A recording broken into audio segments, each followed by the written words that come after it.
Jesus went out along the sea. All the crowd came to him, and he taught them. As he passed by, he saw Levi, son of Alphaeus, sitting at the custom post. Jesus said to him, "Follow me." He got up and followed Jesus.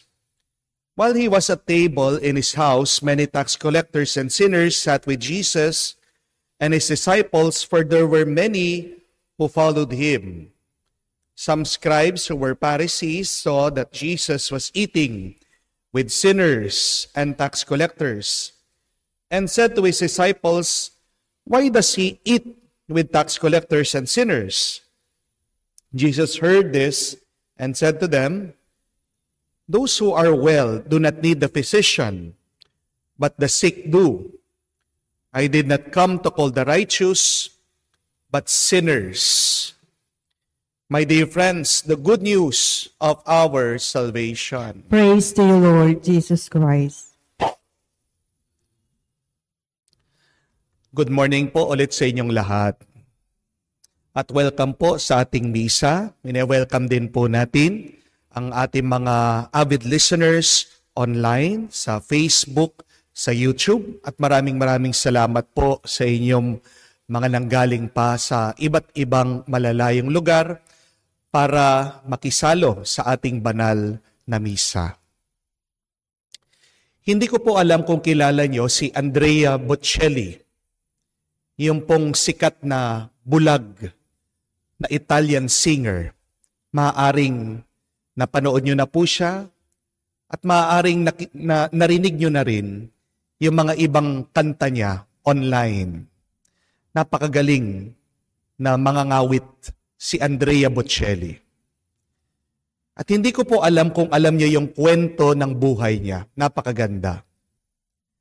Nang po nagdadalang tao, yung nanay ni Andrea Bocelli sa kanya, sinabihan po siya ng doktor na i-abort siya, na ipalaglag. Bakit? Dahil nakitanan po ng isang congenital disease itong sanggol habang siya'y nasa sinapupunan ng kanyang ina. Sabi po ng doktor, kung hindi po ipapalaglag yung bata, pag ito ay isinilang, siguradong bulag siya at magiging kawawa lang siya. Salamat sa Diyos, hindi po nakinig itong ina ni Andrea Bocelli doon sa doktor. At hinayaan po niyang maisilang, maipanganak itong si Andrea Bocelli. Salamat sa Diyos, hindi po pinalaglag itong si Andrea Bocelli. Kung sigurong pinatay siya nung sanggol pa siya, siguro hindi natin naririnig o napapanood yung kanyang galing ngayon. Na kahit na bulag siya, iba pa rin yung lumalabas sa boses niya. Na pag siya ay kumakanta at nagpa-perform, parang naririnig mo ang boses ng Diyos. What does this teach us, my dear friends? Remember this, that not all mistakes are bad. Amen? And God can use your mistakes in life for His greater glory. Mababasa po natin, tignan niyo po sa unang pagbasa, nawala yung alaga nitong pamilya ni Saul. Nakatakas yung kanilang mga alaga at tinutusan siya ng kanyang tatay, hanapin yung mga tumakas na alaga. Pero dahil dito, habang siya'y naghahanap, nakilala niya ang propeta na si Samuel. At sa kanilang pagtatagpo, sinabi ng Panginoon, itong naghahanap ng alaga niya, siyang magiging hari ng Israel. Tingnan niyo po yun. There was a setback there was a bad experiences. Nag-umpisa sa pagkawala ng mga alaga. Pero saan nauwi? Sa pagbabasbas sa kanya na maging hari ng bayan ng Israel. There was a disappointment, but after the disappointment, there was a blessing. God has used the mistake, that wrong experience, for something good for His greater glory. At yan din po yung mababasa natin sa Ebanghelyo. Ang ating Panginoon, nakita niya itong maniningil ng buwis. Si San Mateo, dating pangalan niya Levi. Kinamumuhian si San Mateo ng kanyang mga kababayan. Bakit? Kasi taksil siya. Sinakop sila ng mga Romano. Pero kanino pumanig si San Mateo? Sa mga kababayan niya, sa mga Hudyo, o sa mga Romano? Sa mga kaaway ng kanyang kababayan. Nagtrabaho siya sa ilalim ng mga Romano. Naniningil siya ng buwis. Naghihirap na mga kanyang kababayan. Pero mas pinanigan pa niya yung mga mananakop. Ang tingin sa kanya, korap. At totoo naman. Dahil hawak niya ang pera, nakakakupit siya, nakakakuha siya ng ibang salapi. Ang tingin sa kanya, makasalanan, iniiwasan siya. Pero nung nakita siya ng ating Panginoon, may nakitang mabuti si Jesus sa kanya.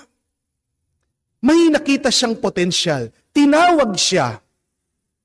At kahit na kinukutya ang ating Panginoon, kahit na nilalait si Jesus ng mga Pariseo, bakit nakikikain siya sa mga makasalanan, nagpatuloy ang ating Panginoon. Dahil kahit na ang masamang tao, pwedeng maging bendisyon sa iba. Ito po ang pinapaalala sa atin, mga kapatid. Na kailangan nating magpasalamat palagi sa Diyos. Ano man ang ating mga nararanasan na hindi maganda, meron ka man nakakasalamuha na masamang tao. Thank the Lord always. Because your bad experiences are not actually bad in the long run. Thank the Lord always for difficult people. Because in the long run, these bad people can also bless you. Salamat sa Diyos. Hindi po agad hinusgahan ni Jesus itong si San Mateo. Dahil kung hindi, kulang ang ating mga ebanghelyo. Dating korap na tao, dating masamang tao, ngayon tingnan nyo dahil sa kanyang sinulat, sa kanyang ginawa, nabebendisyonan tayo. Sa kanyang sinulat, tayo'y pinagpapala dahil sa salita ng Diyos. Palagi natin pong tandaan yan, na hindi lahat ng pagkakamali ay masama at ginagamit ng Diyos ang kabiguan para sa kanyang kaligayahan, para sa kanyang kalwalhatian. Tandaan niyo po ito, kapatid. Bago pa ginawa ng Diyos ang mundo, alam na niya na tayong mga tao magkakamali. Bago ginawa ng Diyos ang lahat, alam naman niya na tayong mga anak niya, na tayong mga nilalang niya, hindi tayo magiging perpekto. Pero, hindi niya tayo pinatay, hindi niya tayo isinantabi. Nagpatuloy pa rin siya, hinayaan pa rin niya ang ating buhay, binebendisyonan tayo, pinagpapala tayo kasi alam niya, darating ang araw, may magagawa ka pa rin mabuti. Kahit na meron ka mga pagkakamali, disappointments o lungkot ngayon sa iyong buhay, magtiwala ka pa rin sa Diyos. Nagagamitin niya yan para sa kanyang kalwalhatian. na kahit na anuman ang iyong kabiguan, yan ang pagmumulan ng iyong pagpapala at bendisyon. Nung minsan ako po ay inanyayahan na magmisa sa isang chapel dito po sa Maynila. Dahil po sa traffic, 1 oras na po akong late. Sinundo po ako ng motor. Sinakay po ako sa motor para makaiwas sa traffic. Kung hindi niyo po ako kakilala, ayaw na ayaw ko po nalilate. Nagdadasal po ako sa Diyos, Panginoon, nakakahiya naman sa mga tao. Ayoko na magmisa. Ano pa yung muka na ipapakita ko dito sa mga tao? Higit na 1.5 hour na akong late. At pagdating ko po doon sa simbahan, ine-expect ko yung mga tao, maaasim na yung muka, nagagalit na sa akin. Kasi isipin niyo po, 1 oras at kalahati ka na naghihintay sa pare, hindi pa dumarating. Pero pagdating ko po doon, iba yung aking nakita. Hindi po maaasim yung muka ng mga tao. Hindi po galit yung mga tao. Nakangiti sila. Masaya sila, excited sila. Nagtataka ako, bakit kaya? At sabi po ng isang tao, Father, salamat sa Diyos na late po kayo. Kasi po, kalabas-labas lang po namin sa trabaho. Hinahabol po namin yung misa nyo. Buti na lang na traffic po kayo. Nakahabol kami dito sa inyong misa. At sabi ko, tingnan mo nga naman. God moves in mysterious ways. Amen? And that is the good news. Let this be our declaration for today. That God is in control. Amen?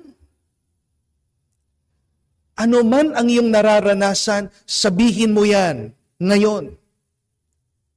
God is in control. Hawak ng Diyos ang lahat.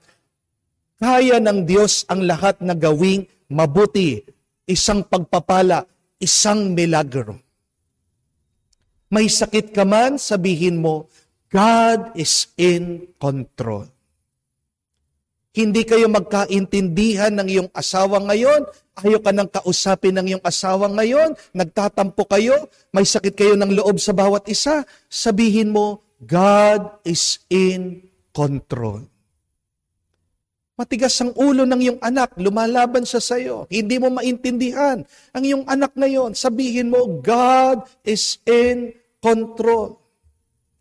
Nagkakalugi-lugi na yung business mo, puno ka na ng utang, hindi mo na alam kung saan ka makakukuha ng pera, sabihin mo, God is in control.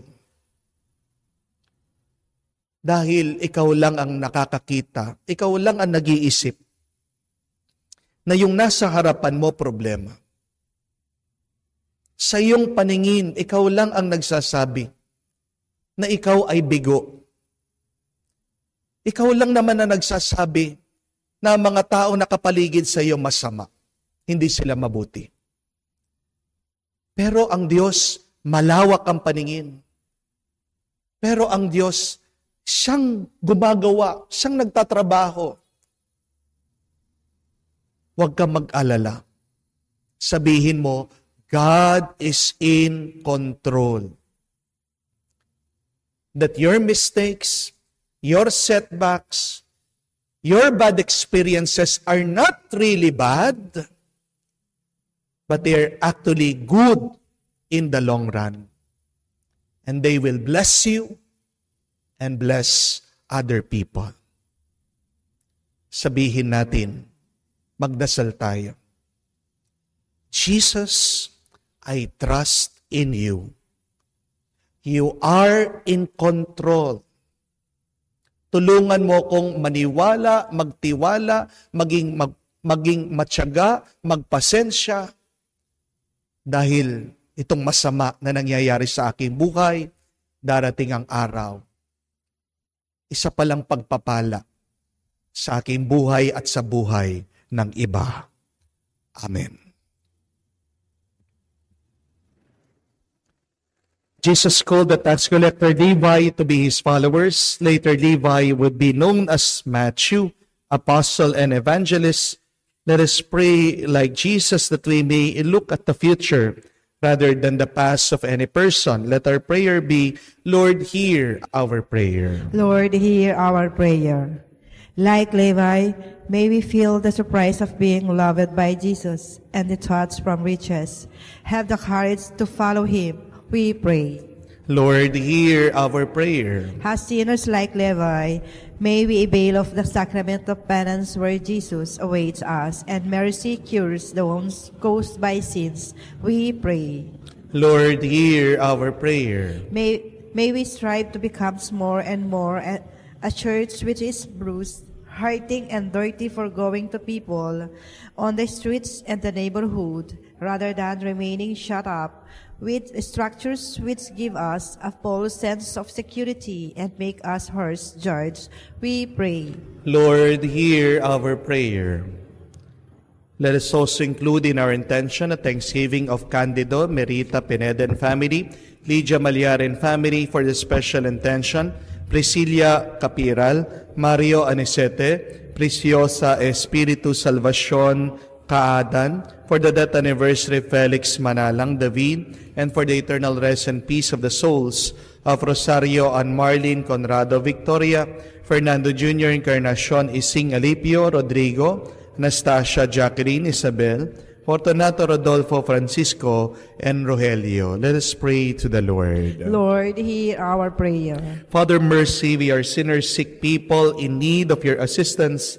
Let us turn to you that we may once more experience the joy of your forgiveness. We ask this through Christ our Lord. Amen.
Pray now, my dear friends, that my sacrifice and yours may be acceptable to God, the Almighty Father. May the Lord accept the sacrifice of your hands for the praise and glory of his name, for our good and the good of all his holy church. May your people's oblation, O Lord, find favor with you, we pray, that it may restore them to holiness and obtain what they devoutly entreat. We ask this through Christ our Lord. Amen. The Lord be with you. And with your spirit. Lift up your hearts. Lift up your... We lift them up to the Lord. Let us give thanks to the Lord our God. It is right and just. It is truly right and just, our duty and our salvation, always and everywhere to give you thanks, Father, most holy, to your beloved Son, Jesus Christ, your word through whom you made all things, whom you sent as our Savior and Redeemer, incarnate by the Holy Spirit, born of the Virgin, fulfilling your will and guiding for your holy people. He stretched out his hands as he endured his passion, so as to break the bonds of death, manifest resurrection. And so with all the angels and saints, we proclaim your glory, as with one voice we now acclaim.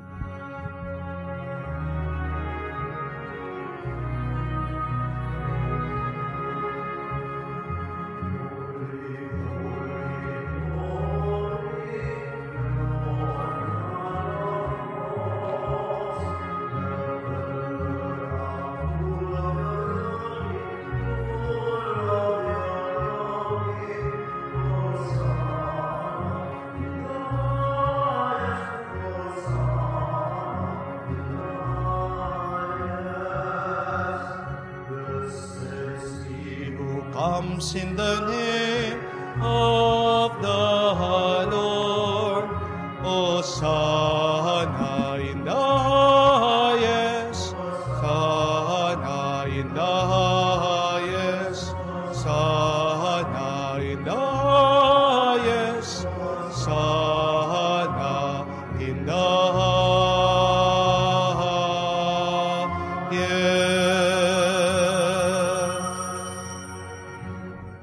You are indeed holy, O Lord, the fount of all holiness. Make holy, therefore, these gifts, we pray, by sending down your Spirit upon them like the dewfall, so that they may become for us the body and blood of our Lord Jesus Christ.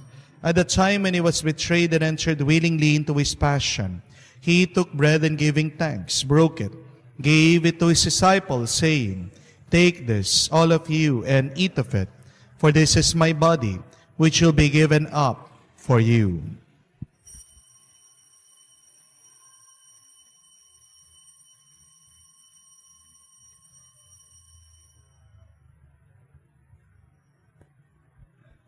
In a similar way, when supper was ended, he took the chalice, and once more giving thanks, gave the chalice to his disciples, saying, Take this, all of you, and drink from it, for this is a chalice of my blood, the blood of the new and eternal covenant, which will be poured out for you and for many, for the forgiveness of sins.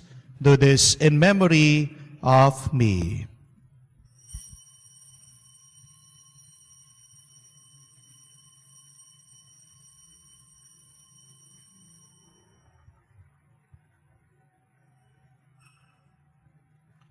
The mystery of faith.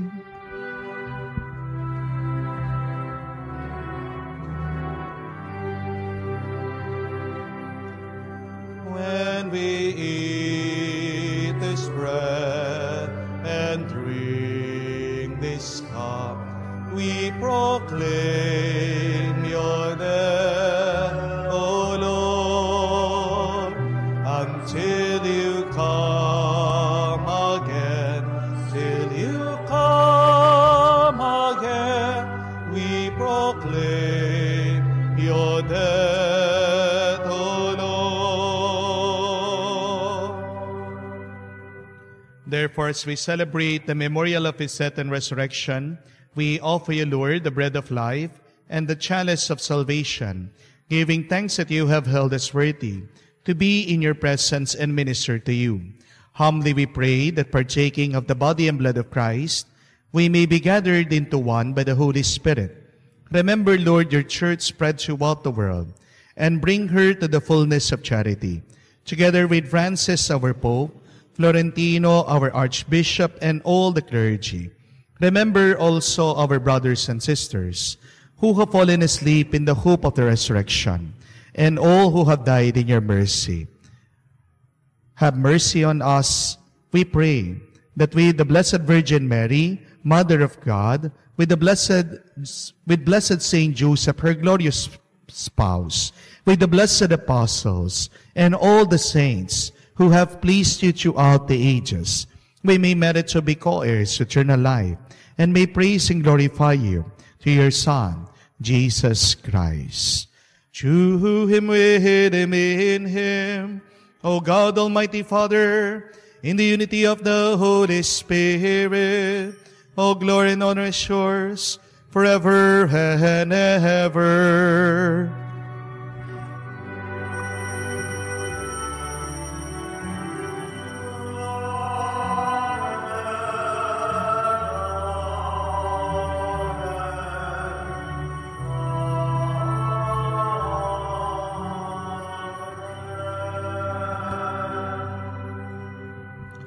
Full of trust and confidence, our loving Father, let us now pray to the words that Jesus taught us.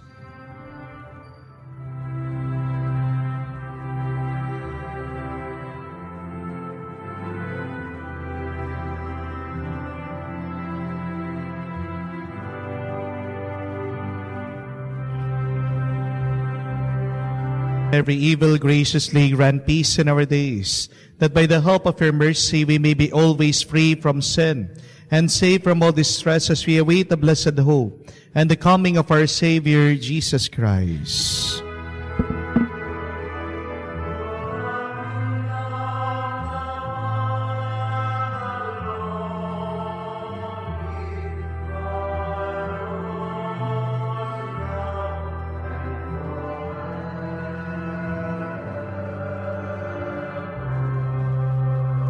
Lord Jesus Christ, said to your apostles, peace I leave you, my peace I give you. Look not on our sins, but on the faith of your church, and graciously grant her peace and unity in accordance with your will. For you who live and reign forever and ever. Amen. The peace of the Lord be with you always. And with your spirit. Let us offer each other the sign of peace. Peace with you, peace with you, peace with you po.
My dear friends, behold our Lord and Savior Jesus Christ, our Lamb of God, the one who takes away the sins of the world.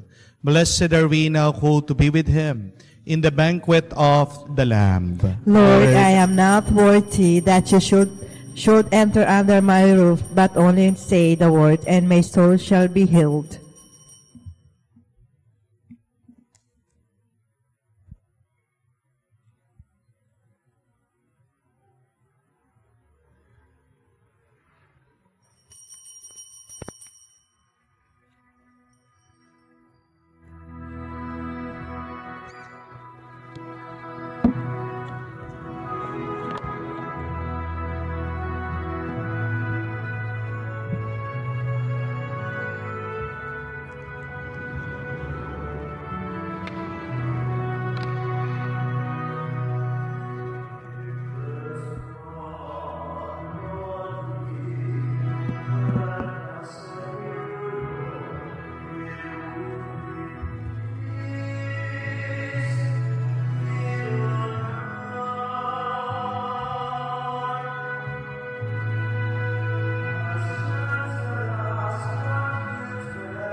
Let us pray.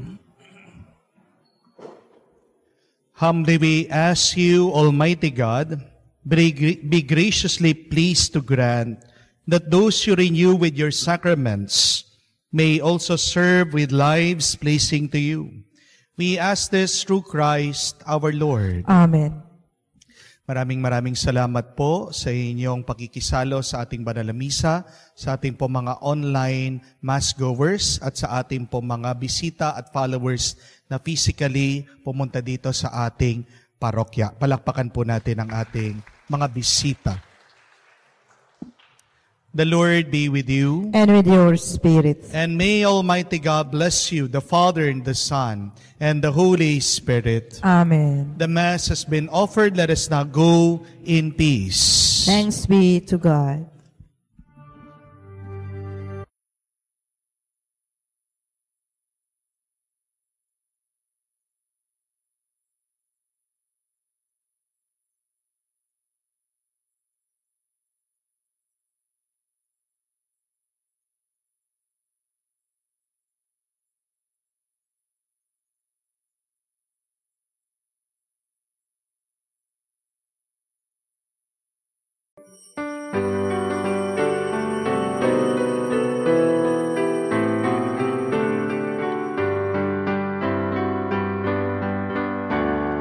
Purihin ang Diyos, kayong gawa niya, umawit ng bagong kanta. Purihin ang Diyos, kayong anghel niya, ipanin niyo ang trumpeta. Araw at gabi, sambahin niyo ang Diyos, bituing nagniningning. Sambahin niyo ang Diyos, dagat, bundok, halaman at hayop, purihin niyo ang Diyos. Purihin ang Diyos, kayong gawa niya, umawit ng bagong kanta. Purihin ang Diyos, kayong anghel niya, ipanin niyo ang trumpeta.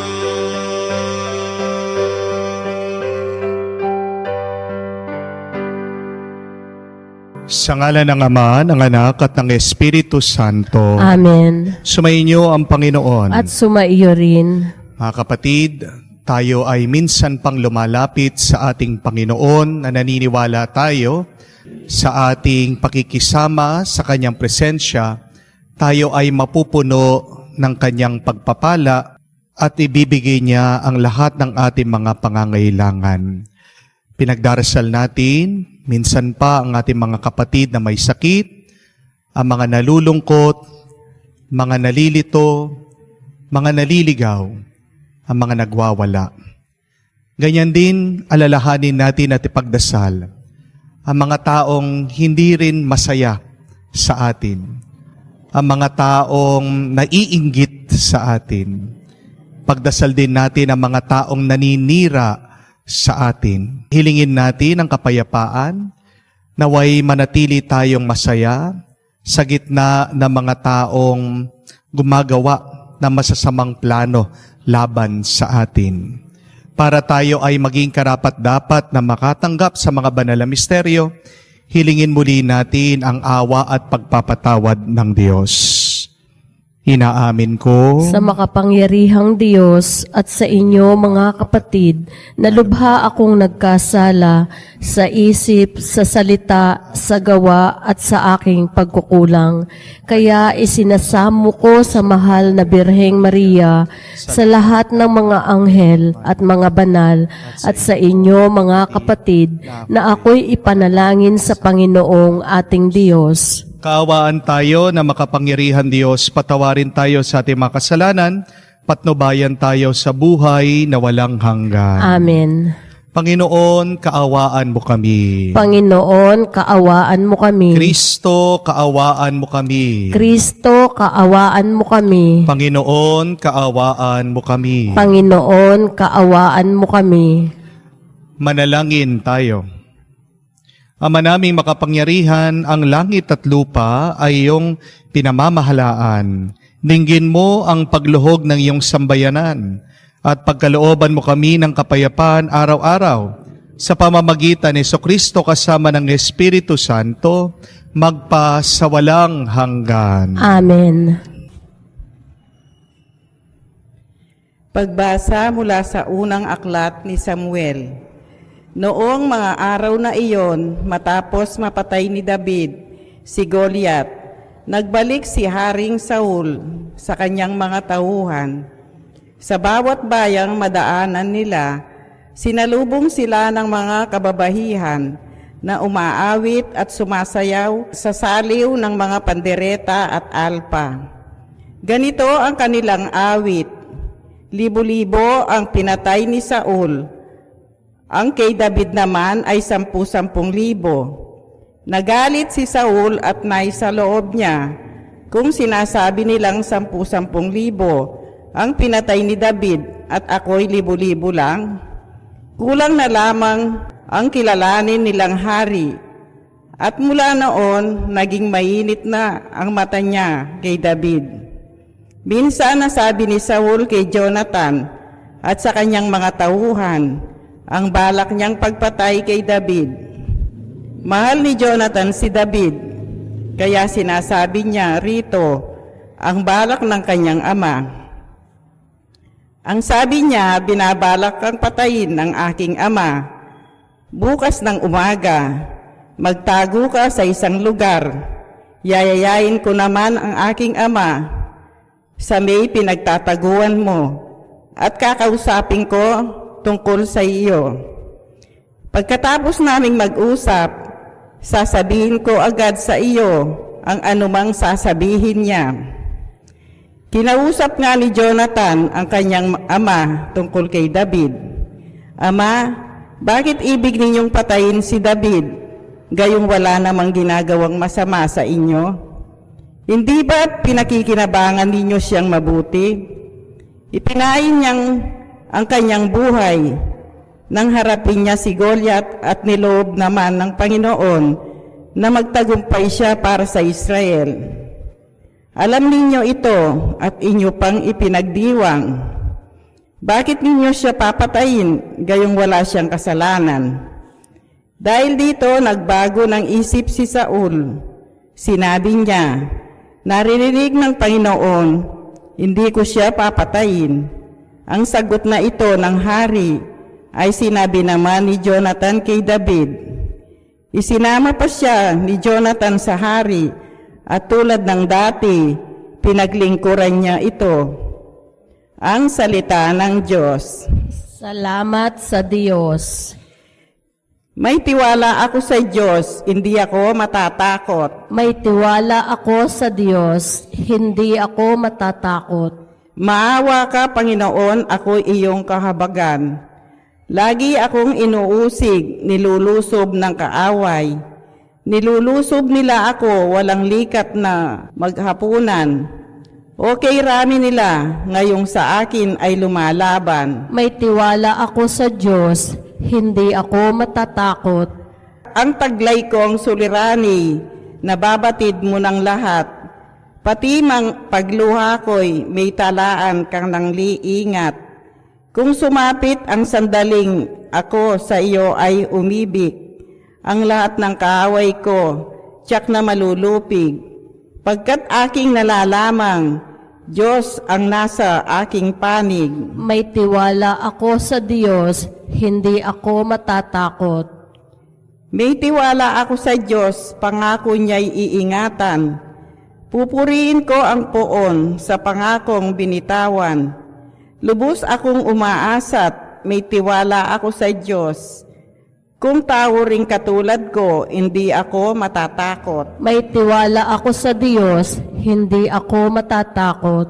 Ang anumang pangako ko'y dadalin ko sa iyo, O Diyos. Ang hain ng pasalamat ay sa iyo ihahandog. Pagkat ako ay iniligtas sa bingit ng kamatayan, iniligtas mo rin ako sa ganap na katalunan. Ako ngayon ay lalakad sa harapan mo, O Diyos.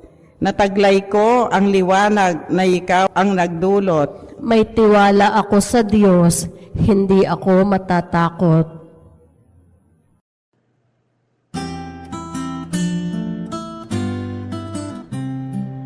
Alleluia, alleluia, alleluia, alleluia, alleluia, alleluia, alleluia, alleluia, alleluia, alleluia, alleluia, alleluia.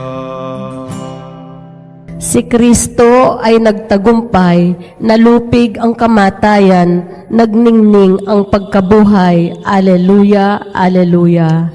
Sumainyo ang Panginoon. At sumaiyo rin. Ang mabuting balita ng Panginoon ayon kay San Marcos. Papuri sa iyo, Panginoon.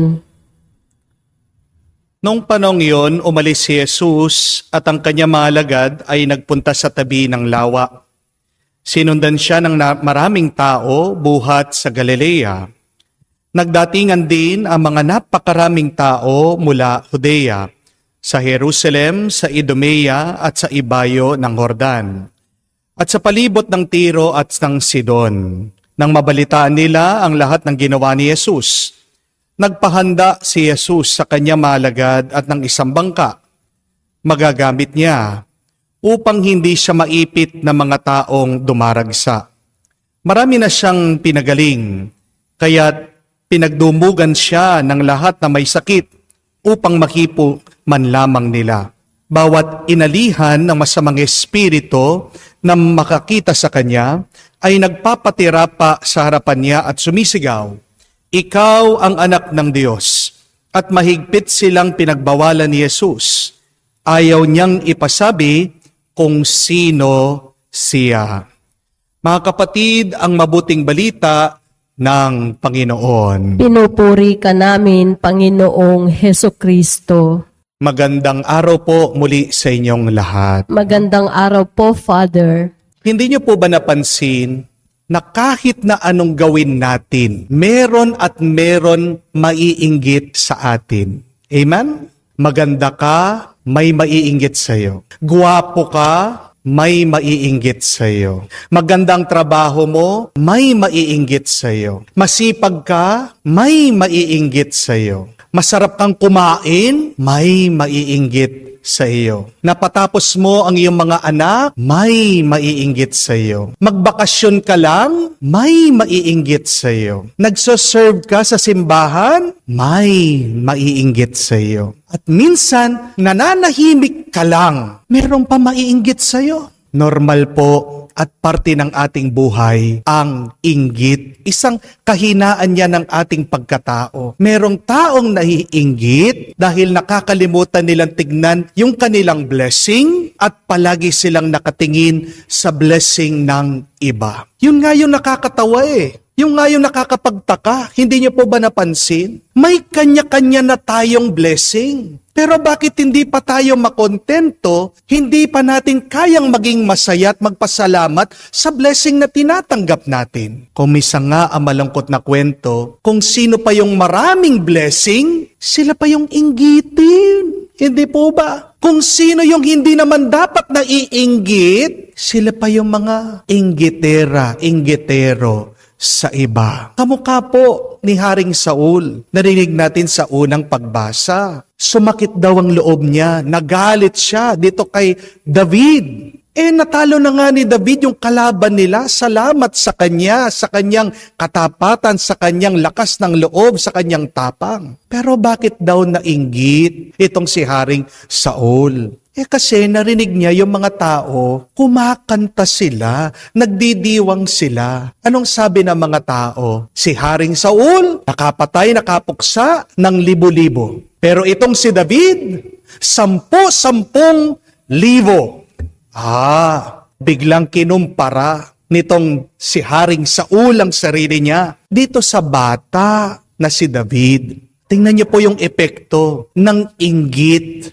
Noong pumasok ang galit at sakit ng loob kay Haring Saul. Bigla-bigla nagplano siya. Paano kaya niya papatayin at aalisin itong si David? Mag-ingat po tayo mga kapatid, dahil pag pumasok ang inggit sa atin, makakapatay ka. At sa proseso, namamatay din ang ating kaluluwa. Mga kapatid, 3 paalaala lang po pag meron taong naiinggit sa atin. Una, mag-ingat tayo sa mga taong inggit. Be careful. Kung nararamdaman mo na, kung alam mo may naiinggit sa iyo, umiwas-iwas ka muna sa kanila. Mas maganda na yung nag-iingat kesa sa pabaya ka. At may katotohanan, maninira at maninira ang taong inggit.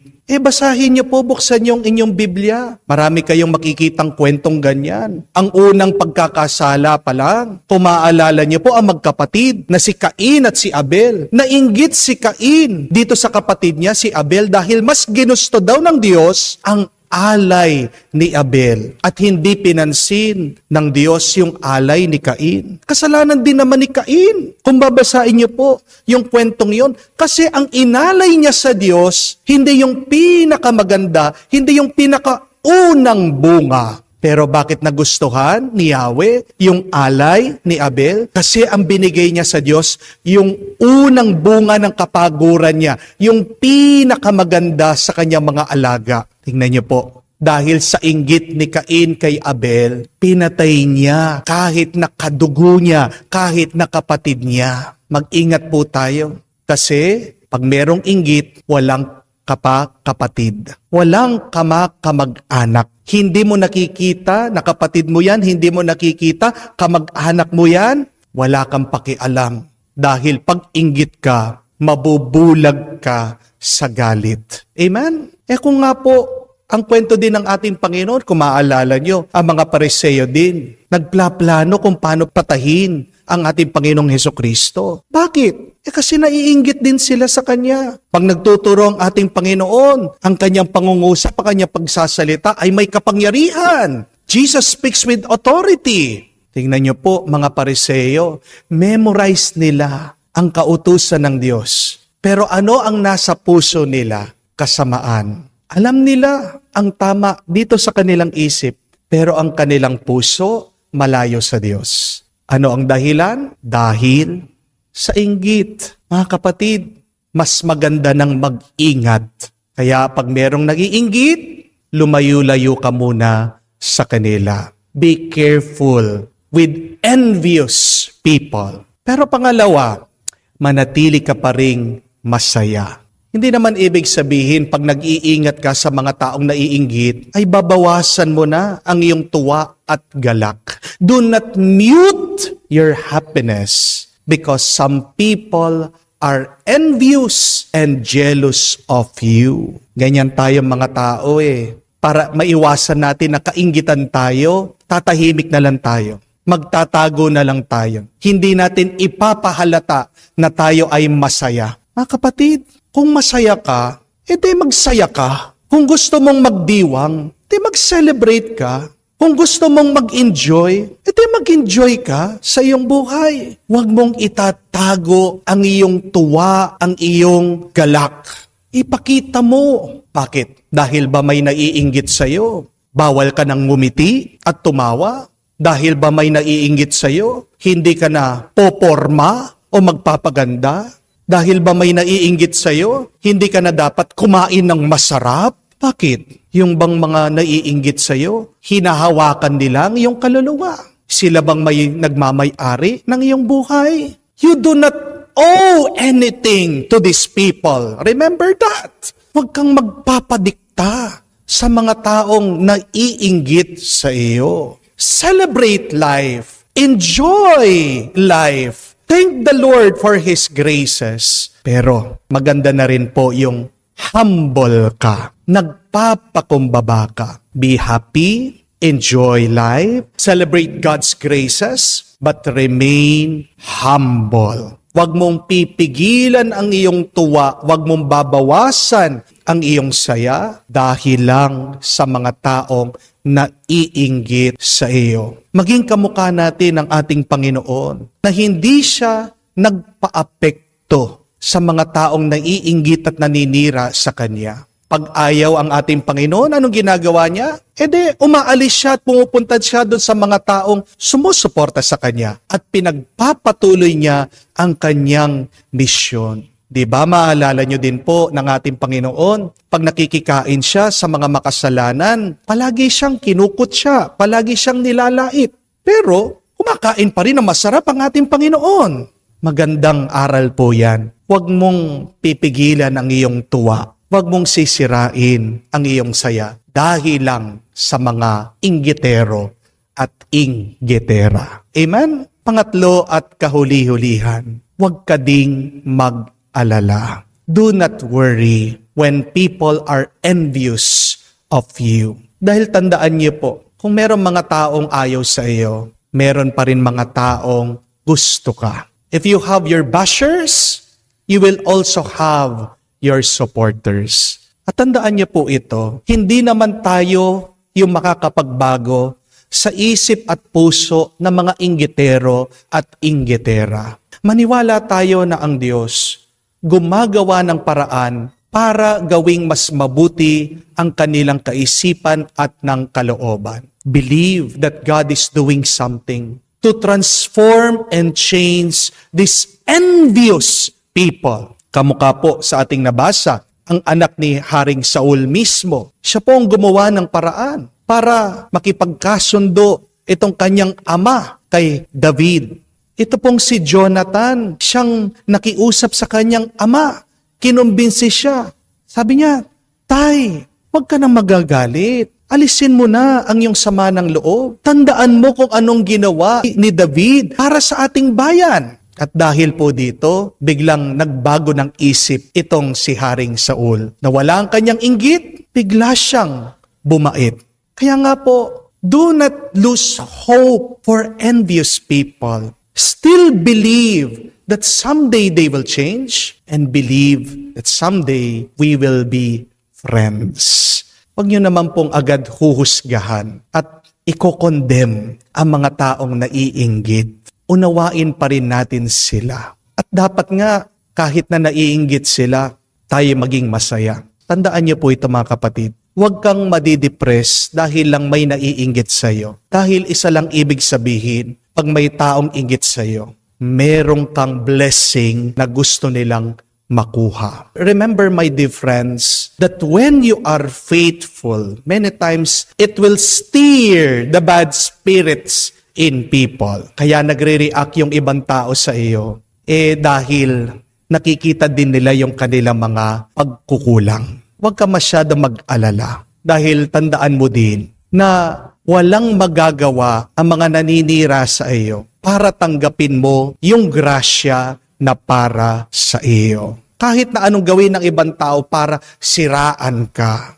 Kung tapat ka sa Diyos, kung wala kang inagarabyadong tao, kung wala kang sinasaktan na iba, kung alam mo naman malinis ang iyong konsensya, pagpatuloy mo lang. Dahil ang Diyos naman ang may hawak ng lahat. Nasa palad ng Diyos ang iyong pagpapala. Wala sa palad ng ibang tao. Mga kapatid, pagpatuloy po natin ang ating mabuting ginagawa. Hayaan mo lang yung mga taong naiinggit sa iyo. Pinakamagandang gawin ay ipagdasal natin sila. At kung man ikaw ay isa sa mga taong naiinggit, kapatid, hindi magandang karanasan at kalagayan yan. Dahil tandaan niyo po that envy is the worst sin. Pinakamasamang kasalanan ay ang inggit. Bakit? Because it is counterproductive and it is no fun. We do not get any joy and happiness out of it. Tingnan niyo po, pag-inggit po kayo. Wala kang nakukuhang magandang bunga. Pag-inggit ka, wala kang tuwa at wala kang kapayapaan. Kaya pagpatuloy po natin, ipagdasal ang mga taong naiinggit sa atin. Hingin natin muli ang grasya ng Diyos na maging tapat sa ating mga obligasyon, sa ating mga responsibilidad. Kung inggit ka man, magdasal ka na makita mo sana na ikaw din ay pinagpala. Sapat na ang mga grasya na pinagkakalob ng Diyos sa iyo. Umaapaw ang grasya ng Diyos sa iyo. Wala ka dapat ikainggit. Gusto mong maging payapa? Palitan mo ang iyong inggit sa pasasalamat. Amen? Amen. Pinadala ng Ama ang kanyang anak upang pagalingin tayo. Manalangin tayo na manalig tayo na hihilumin niya ang ating buong pagkatao, katawan at kaluluwa.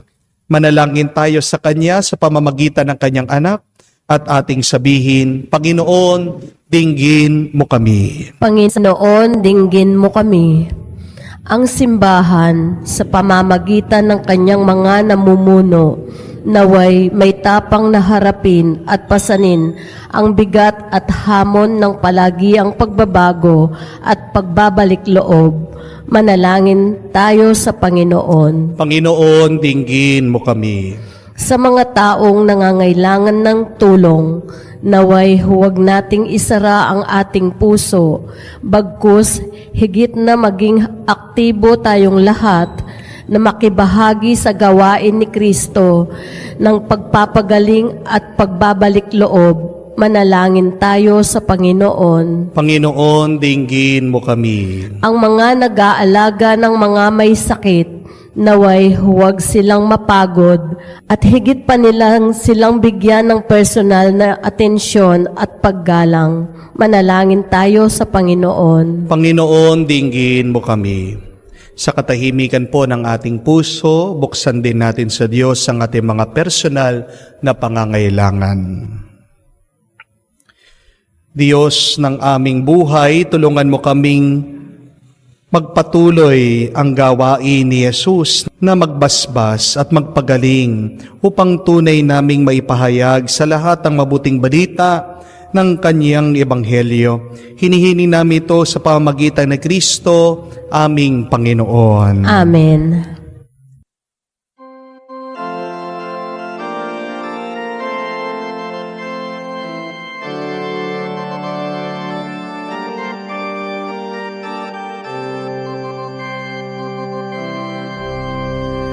Maging tinapay ng aming tuwa, maging alak ng aming saya, maging kanta ng aming gala, maging katawan mo kami, Jesus. Maging tinapay ng aming tuwa, maging alak ng aming saya, maging kanta ng aming gala, maging katawan mo kami, Jesus. Manalangin kayo mga kapatid para ng ating mga paghahain ay kalugdan ng Diyos amang makapangyarihan. Tanggapin nawa ng Panginoon itong paghahain sa iyong mga kamay sa kapurihan niya at karangalan sa ating kapakinabangan at sa buong sambayanan niyang banal.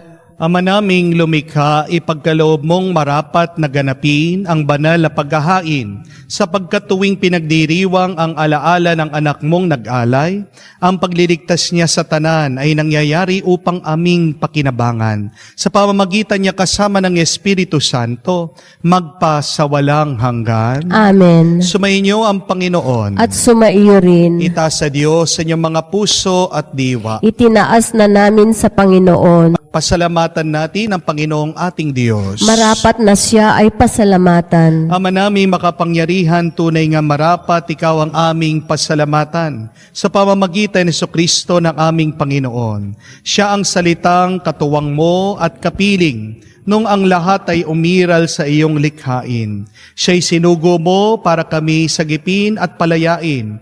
Kaya siya'y kinalinga na mahal na Birhen na naging kanyang inang totoo sa kapangyarihan ng Espiritu Santo. Inako niya sundin ang loob mo at kamti ng sambayanang banal para sa iyo. Pinagtiisan niyang iunat sa krus ang kanyang mga kamay upang magwakas ang kamatayan at mahayag ang pagkabuhay. Kaya kaisa na mga anghel na nagsisiawit ng papuri sa iyo, walang humpay sa kalangitan, kami nagbubunyi sa iyong kadakilaan.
Ama naming banal, ikaw ang bukal ng tanang kabanalan. Kaya't sa pamagitan ng iyong Espiritu, gawin mong banal ang mga kaloob na ito upang para sa amin maging katawan at dugo ng aming Panginoong Hesukristo.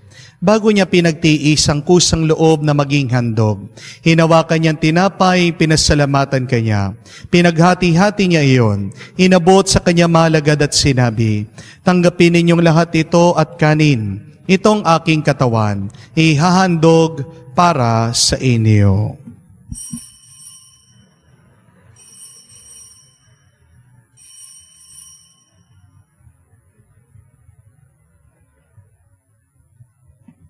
Gayon din naman, matapos ang hapunan, hinawakan niya ang kalis. Muli kanyang pinasalamatan. Inabot niya ang kalis sa kanya malagad at sinabi, "Tanggapin ninyong lahat ito at inumin.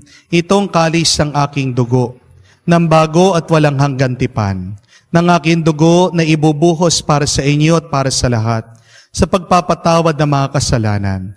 Gawin ninyo ito sa pag-aalaala sa akin."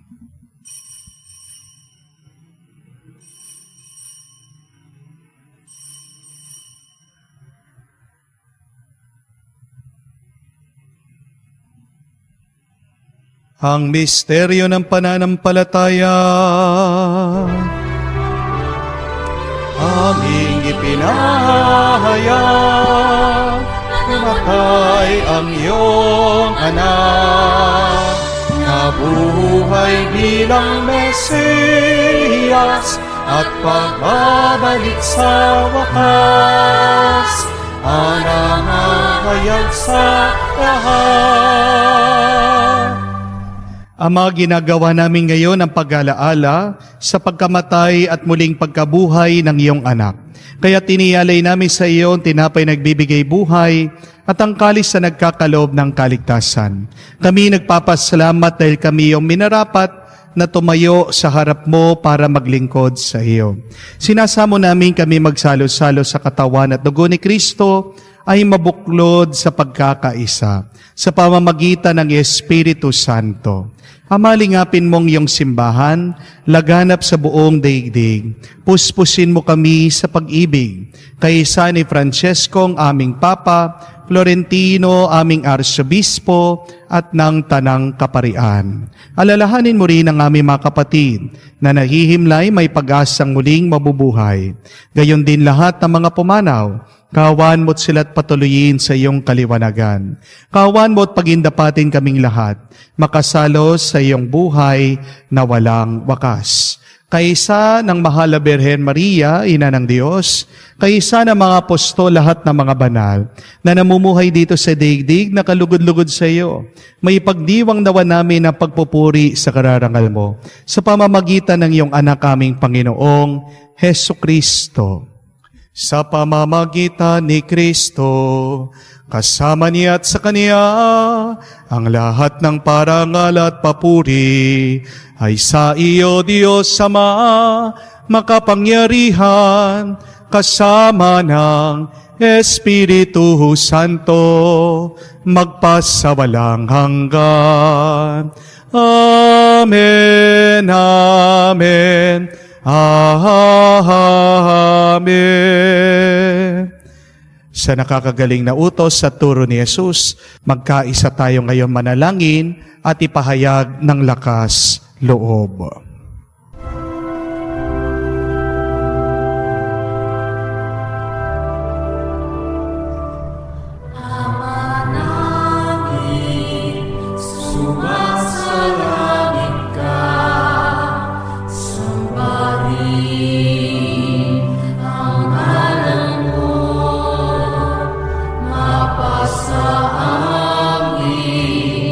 Ang kaharian mo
Hinihiling namin kami adya sa lahat na masama, pagkalooban ng kapayapaan araw-araw, iligtas sa kasalanan, ilayo sa lahat ng kapamakan, samantalang aming pinanabikan ang dakilang araw ng pagpapahayag ng tagapagligtas naming si Heso Kristo. Sapagkat iyo ang kaharian, ang kapangyarihan, at ang kapurihan, magpakailanman. Amen. Panginoong Heso Kristo, sinabi mo sa iyong mga apostol, kapayapaan ang iniiwan ko sa inyo, ang aking kapayapaan binibigay ko sa inyo. Tunghayan mo ang aming pananampalataya, huwag ang aming pagkakasala.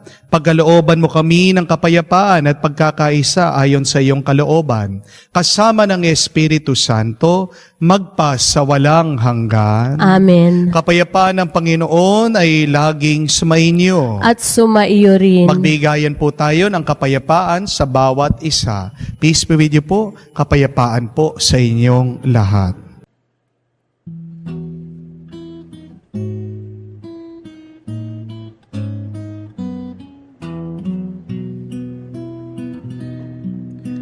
Kordero ng Diyos na nag-aalis ng mga kasalanan ng mundo,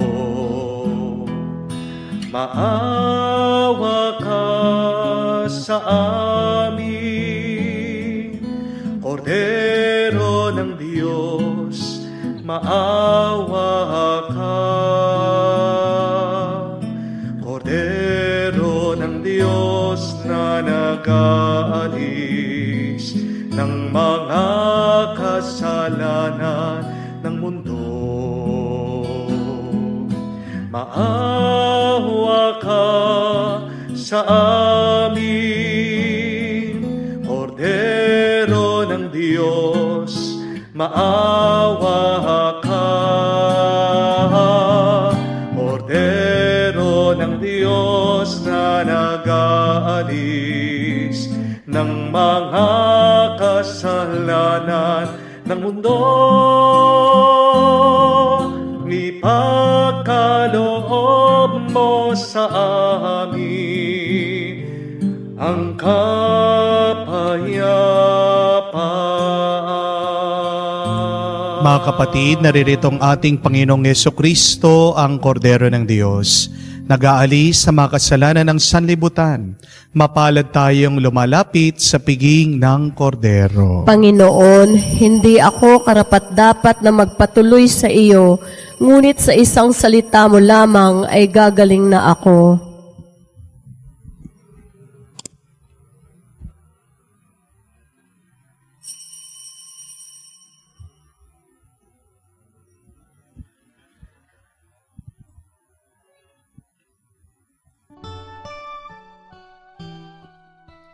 Panalangin para sa espiritual na pakikinabang.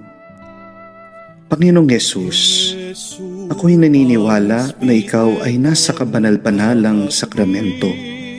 Iniibig kita ng higit sa lahat at ninanasa kong tanggapin ka sa aking kaluluwa. Sapagkat sa mga sandaling ito, hindi kita matatanggap sa sakramento. Tumuloy ka sa espiritu sa aking puso. Niyayakap kita na parabang naririto ka na. Inaalay ko ng buong buo ang aking sariling sa iyo. Huwag mong hayaang mawalay ako sa iyo. Amen. Mula sa lupa, sumibol kang masigla, matapos kang yurakan ng mga masasama.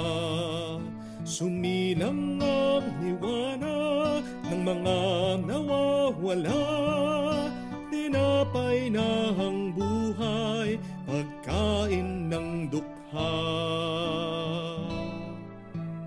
Jesu panis vitae donum Patris, Jesu fons vitae aquae.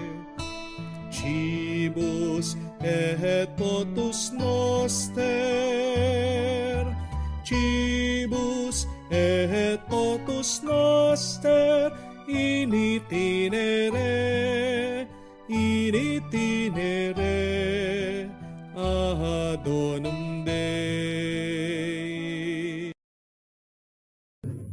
Manalangin tayo. Ama namin mapagmahal, padaluyin mo sa amin ang batis ng Espiritu ng iyong pag-ibig upang kami pinagsalo mo sa pagkaing iyong bigay para kami pagbuklurin ay makaisa sa pananalig sa iyo sa pamamagitan ni Jesucristo kasama ng Espiritu Santo magpa sa walang hanggan. Amen. Tandaan po natin na ang inggit ay ang magnanakaw ng tuwa. Envy is the thief of joy. And we can never be holy if we are envious. Dahil pag ikaw ay naiinggit, nakakalimutan mo din na ikaw ay pinagpapala. Isang panglaban sa inggit ay pasasalamat. Maniwala tayo na tayong lahat ay binabasbasan ng Diyos. That there is an ordained grace and favor for all of us. Kaya bago mo tignan ang pagpapala, blessing at grasya ng iba, tignan mo muna ang iyong buhay. At araw-araw, matuto kang magpasalamat sa Diyos. Maniwala ka, manalig, na mayroong pinagkakaloob na mabuti ang Diyos sa iyo.